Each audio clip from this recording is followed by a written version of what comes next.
शांति। ओम शांति।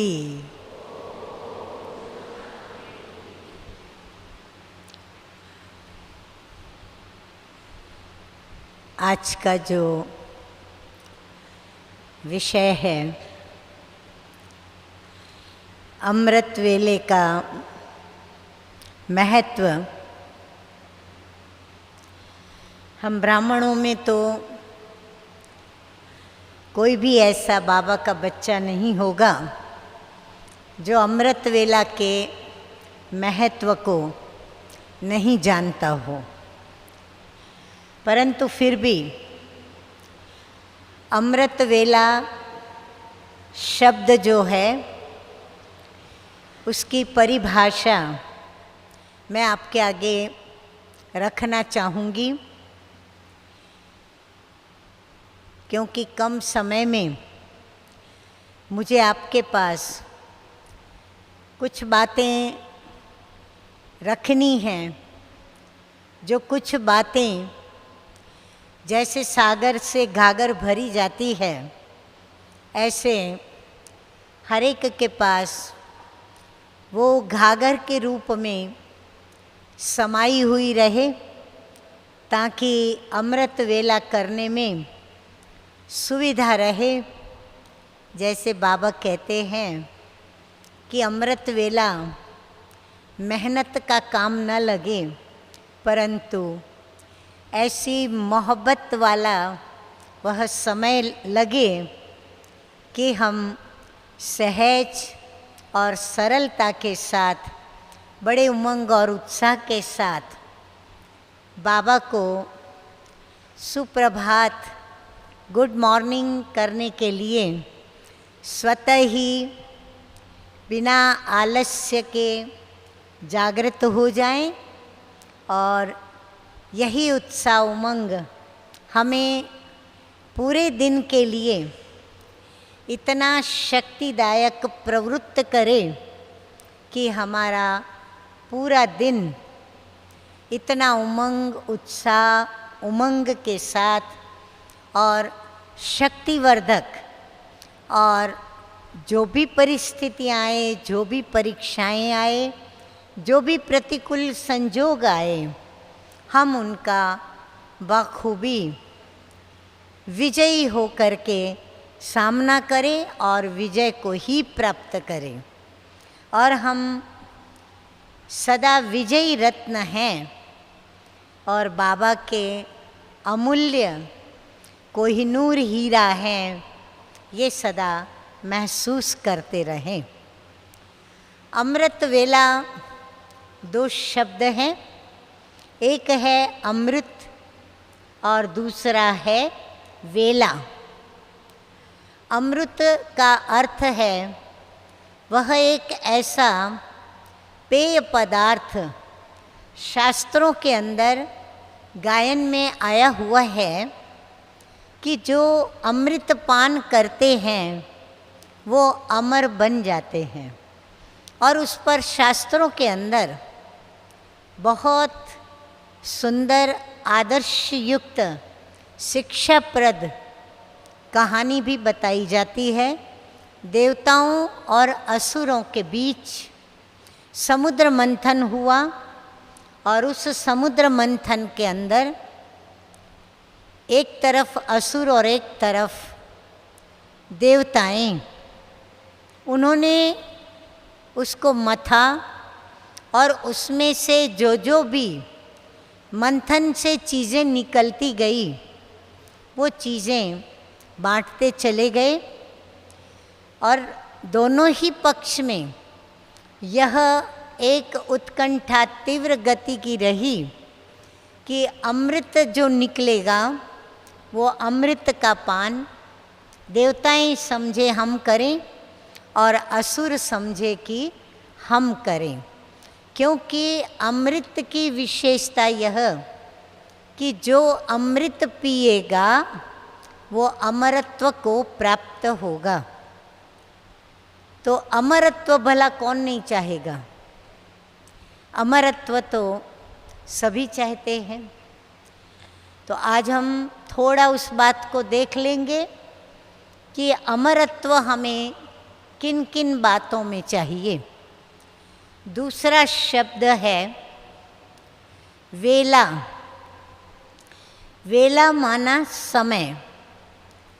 तो वो कौन सा समय जिस समय अमृत की प्राप्ति होती है, क्योंकि अमृत शब्द ही यह सिद्ध करता है कि अ प्लस मृत, संधि विश्लेषण करें अक्षरों की तो अ प्लस मृत, यानी जो मरे नहीं ऐसा पेय पदार्थ वो है अमृत। और इसीलिए आप देखेंगे कि पेय पदार्थों के अंदर, फलों के अंदर अमृत रस देने वाला, यानी उसका स्वाद कराने वाला कौन सा फल माना जाता है? वो है आंब। क्योंकि सबसे अधिक स्वादिष्ट और मीठा उसका रस होता है। शायद ही कोई व्यक्ति ऐसी होगी जिसे वह पसंद न हो, अन्यथा सभी को वह रस बहुत पसंद आता है। सभी फलों के अंदर अपनी अपनी रस की रसना है और अपने अपने रस के स्वाद हैं, और उस स्वाद का अपना अपना एक अलग अलौकिक दिव्य अनोखा अनुभव भी है। परंतु सभी रसों में ज़्यादा विशेष अनुभव जो हम सभी ब्राह्मण बच्चों के अति प्यारे प्यारे मीठे मीठे प्राणनाथ बाप दादा ने जो योगामृत पिलाया है, वो योगामृत सर्व तीनों लोकों में जितने भी रस हैं उन सभी रसों में श्रेष्ठ रस है। इसीलिए बाबा ने हमें जो भी सिखाया, जैसे मुख्य बाबा ने आकर के हमें ईश्वरीय ज्ञान दिया, तो हम ज्ञान के लिए भी कहते हैं ज्ञानामृत। बाबा ने हमें सहज सरल राजयोग सिखाया, जिसके लिए भी हम कहते हैं कि योगामृत। तो इस प्रकार मीठे मीठे बाप दादा ने हमें अमृत वेला उसका महत्व समझाया, और हम बच्चे ये भी अच्छी तरह जानते हैं कि वर्तमान समय जो चल रहा है, पूरा ही समय कलह युग के अंत और सतयुग की आदि के बीच का टोटल समय, वो है पूरा ही समय अमृत वेला। क्योंकि स्वयं परम प्रिय परम पिता परमात्मा शिव बाबा इस वेला में हमारी पवित्र पावन पुण्य भूमि, शिव बाबा की भी अवतरण भूमि, शिव बाबा की भी जन्म भूमि, और हम बच्चों की भी जन्म भूमि भारत में ही अवतरित बाबा होते, और हम भी यहाँ ही जन्म लेते हैं। ये अमृत वेला सचमुच ही एक अनोखी वेला है। मुझे आज भी वह दिन इतना रोमांचकारी रीति से याद है, मैं वो पल कभी भी नहीं भूलती जब मैं सर्वप्रथम पहली बार मधुबन के अंदर आई, आयु तो बहुत छोटी थी, इसलिए जो कुछ भी देखती थी, सुनती थी या जो कुछ भी निरीक्षण करती थी, ऑब्जर्वेशन होता था, वो सब महसूस ज़्यादा होता था। और जब तक हमारे अंदर प्योर बचपना है, जैसे बच्चों के अंदर महसूसता की पावर, कैचिंग पावर और टचिंग पावर ये विशेष रूप से होती है, कारण है पवित्रता, निर्दोषता, पारदर्शकता और असत्य ज्ञान से बिल्कुल वंचित, बिल्कुल वो निर्दोष होते हैं और किसी भी प्रकार के मैल उनके ऊपर चढ़े हुए नहीं होते हैं। कुछ हमारी भी उम्र ऐसी ही थी जब मैं पहली बार मधुबन में करीब 13.5-14 साल की उम्र में लौकिक माँ के साथ यहाँ पर आई। ड्रामा अनुसार जो कमरा मुझे मिला था, वो आप सभी जानते भी हो कि हम जब पांडव भवन में अपने असली बाबा की जो कर्म भूमि है, जहाँ बाबा के कमरे में हम जाते हैं योग करने के लिए, तो वहाँ पर बाबा के नीचे एक गद्दी बिछी हुई है, एक तरफ बाबा की खटिया बिछी हुई है। तो जो नीचे गद्दी बिछी हुई है वहाँ पर एक सोफ़ा पड़ा रहता है। सोफ़ा और गद्दी के बीच में पर्दा लगा हुआ है, जहाँ पर दरवाज़ा, वहाँ कमरा है लग करके।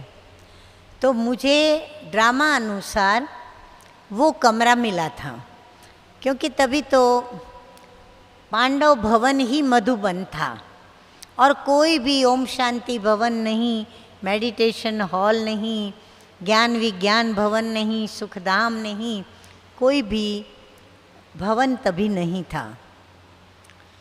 तो जब सुबह सुबह पहली बार अमृत वेले का गीत बजा, वो गीत मेरे लिए बिल्कुल नया था, पहली बार सुना। और वातावरण अमृत वेले का और मधुबन के वाइब्रेशंस, ओहो, मैं क्या कहूँ आपको उसके लिए।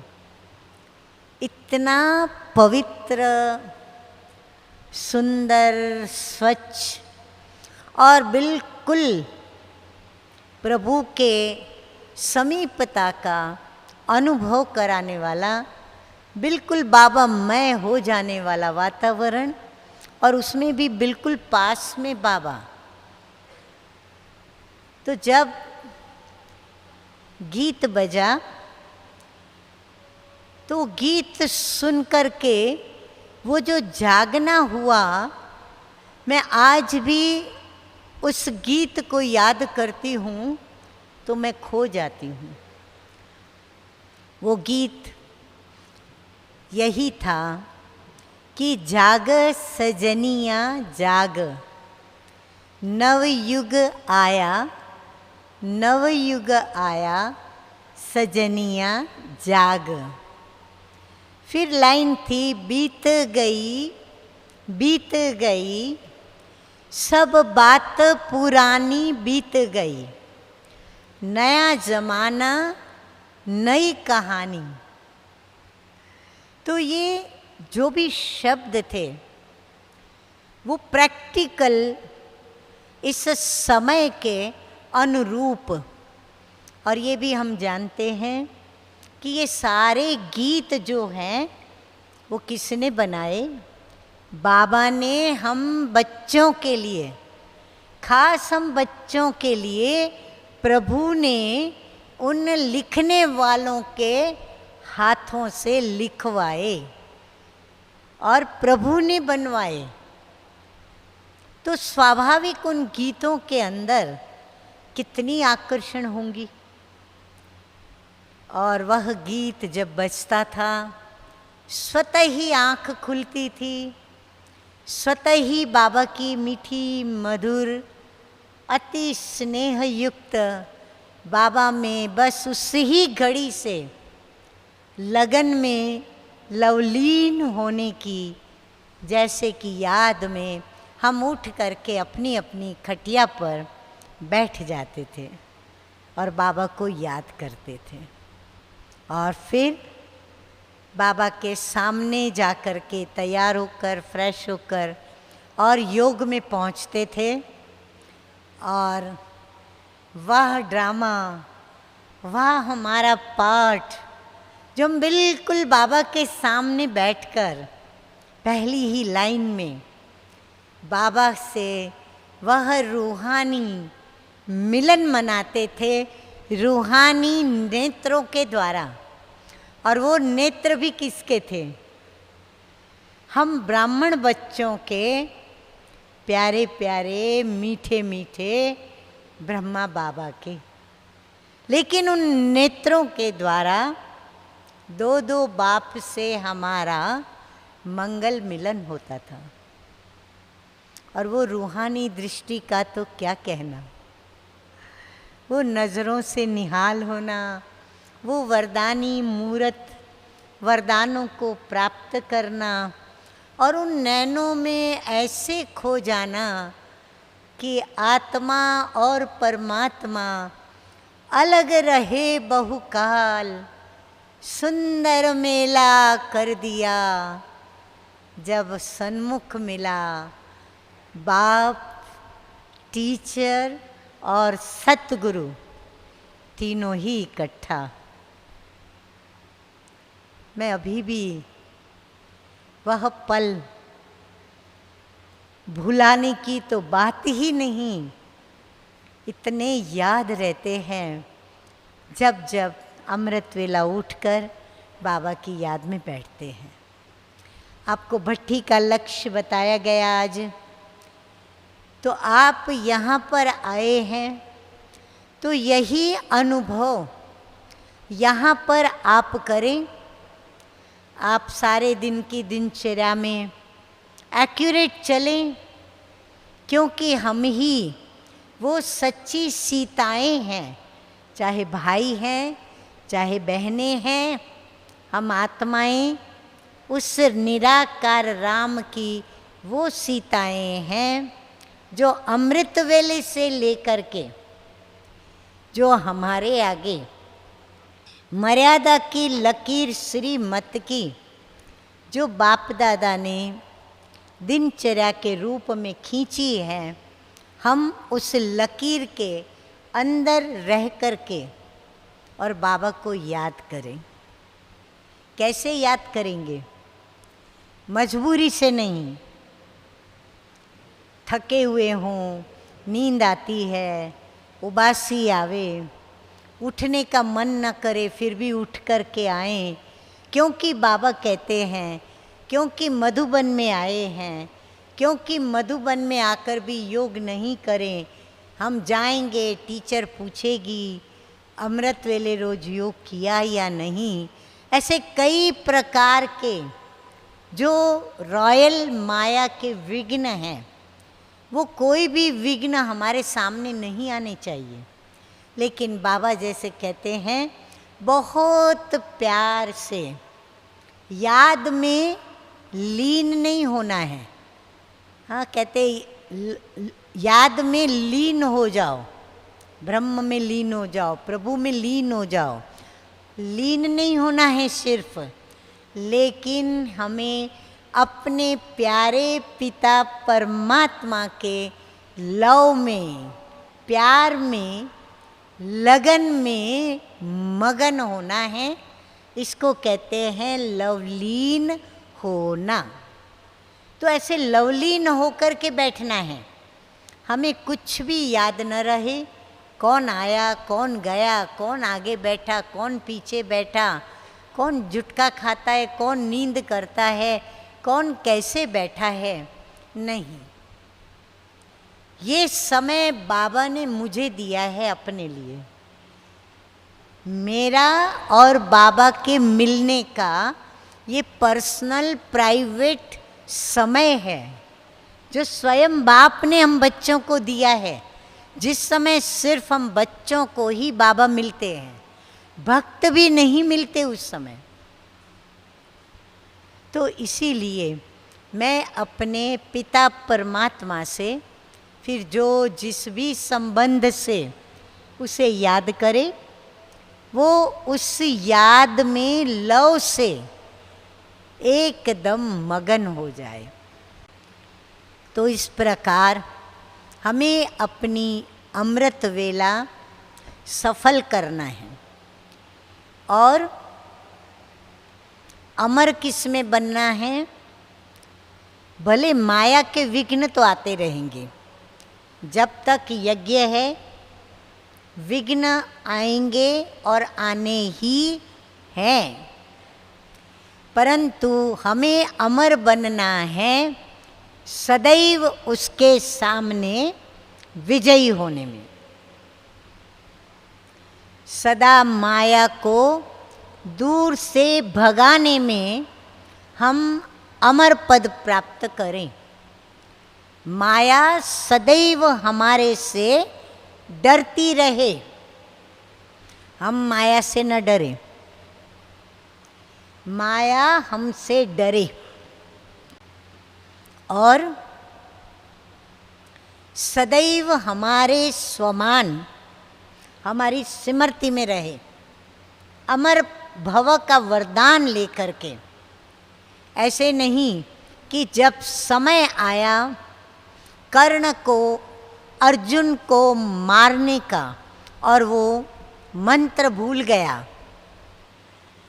जब माया पर ऐसा वार करने का समय आवे, जब माया को हमेशा के लिए हम खत्म करें, और उस ही समय हमें बाबा की याद में मिले हुए स्वमान के अनेक मंत्र जो हैं वो बराबर उसी समय विस्मृति में आ जाए या भूल जाएं। तो स्मृति को भी अमरत्व का वरदान प्राप्त हो। बहुत सारी प्राप्तियाँ भर भर के बाबा हमें अमृत वेले लुटाते हैं, खजाने सारे खुले छोड़ते हैं। अब जो भी खजाने से हमें लेना है हम इतना लें, भले भरे छोटी सी गागर, लेकिन वो हमारी द्रौपदी का देगड़ा खुड़खुड़ किया परंतु खत्म नहीं हुआ, भरपूर रहा। हम भी सदैव भरपूर रहें, ये वरदान मेरे साथ रहे। हम ऐसा याद का अमृत सवेरे सवेरे उस वेला में पिएंगे, और वो वेला जब शुभ वाइब्रेशंस है, शुद्ध वाइब्रेशंस है, बिल्कुल कोई भी सूक्ष्म भी कोई विघ्न नहीं, सूक्ष्म भी कोई आवरण नहीं, मेरे और पिता के बीच में इतनी पारदर्शिता है जो मेरी हर बात सेकंड में क्या, लेकिन सेकंड के 100वें हिस्से में उसके पास पहुंचते और उसकी बात मुझे पहुंचे। ऐसे नहीं सिर्फ मैं ही बोलती रहूं, मैं ही सुनाती रहूं, मैं ही बताती रहूं। अक्सर आज तक यही होता आया है, सब अपनी अपनी बातें बता बता करके अपने को हल्के हुए ये तो समझते, लेकिन भरपूर भी तो करना है। बात बता के खाली तो हो गए, लेकिन खाली घड़ा हमारा भरना भी तो है। तो यहाँ तक अमृत वेला सिद्ध करना है कि जो भी बाबा की तरफ से टचिंग कैचिंग और जो भी शक्तियाँ हमें बाबा देना चाहते हैं, इशारा देना चाहते हैं, हम उसको बिल्कुल जो इशारा बाबा देना चाहते, जैसा इशारा देना चाहते, जो कराना चाहते, जो हम करना चाहते, जो जैसी जिस प्रकार की सफलता हम पाना चाहते, और उसके लिए जो भी खजाना मुझे चाहिए, चाहे ज्ञान, चाहे गुण, चाहे शक्तियाँ, चाहे समर्थ संकल्प, शुभ संकल्प, शुद्ध संकल्प, सब कुछ हमें उस समय प्राप्त होता है। वो मैं प्राप्त करके ही रहूं, उसके लिए हमें चाहिए हम बहुत सावधानी पूर्वक बाबा की याद में रहें, अलर्ट रहें, एक्यूरेट रहें। हमारा अभ्यास इतना पक्का हो जो हम ना चाहें कि हम कल उठें, लेकिन आदत से मजबूर, कई अवगुणों से मजबूर होते हैं, हम अपने गुणों से मजबूर हों और हमारा वह उठने का संस्कार हमको इतना उत्साह और उमंग के साथ उठाए और उड़ा करके हमें ले जाए अपने सूक्ष्म वतन में, अपने सूक्ष्म बाप दादा के पास। बस हम दृष्टि लें और सागर से वो किरणें हमारी तरफ आती रहें, बहती रहें और हम उसको अपने में भरते रहें, भरते रहें, भरते रहें, तृप्त होते रहें, तृप्त होते रहें और ऐसा तृप्त हो जाएं कि ऐसा लगे कि अब फूट फूट कर किरणें जैसे चारों ओर स्वतः ही निकलने लगी है। संकल्प नहीं करना पड़े कि मुझे विश्व को अभी यह किरणें देनी है, नहीं, स्वतः ही निकले और उत्साह उमंग हमारे रोम रोम में फूट फूट कर हमें अतीन्द्रिय सुख की, संतुष्टता की ऐसी सांसें लेने दे कि हमें लगे कि हम उठे ही नहीं। जब ये परिस्थिति निर्माण हो तभी कहेंगे अमृत वेला हमने सफलता के साथ किया। यदि हम इंतज़ार करते हैं, जल्दी 4 से 4:45 हमको बैठना है, अभी कितना समय है, अभी कितना समय, अभी ये लास्ट गीत होगा, अभी ये गीत बजे तो जल्दी पूरा हो, हम जल्दी उठे, नहीं। तो आज का जो समय मुझे मिला, मैंने पूरी कोशिश की थोड़े समय में मैं आपको बहुत कुछ अमृत वेले का जो मेरा अपना अनुभव है वो मैंने आपके आगे शब्दों में रखा और आशा करती हूँ आप यहाँ इसी प्रकार पूरा पूरा अमृत वेले का लाभ उठाएंगे और यहाँ से इतने भरपूर होके जाएंगे कि गागर क्या भरी, लेकिन आप सागर को अपने साथ साथ लेकर के गए। ओम शांति।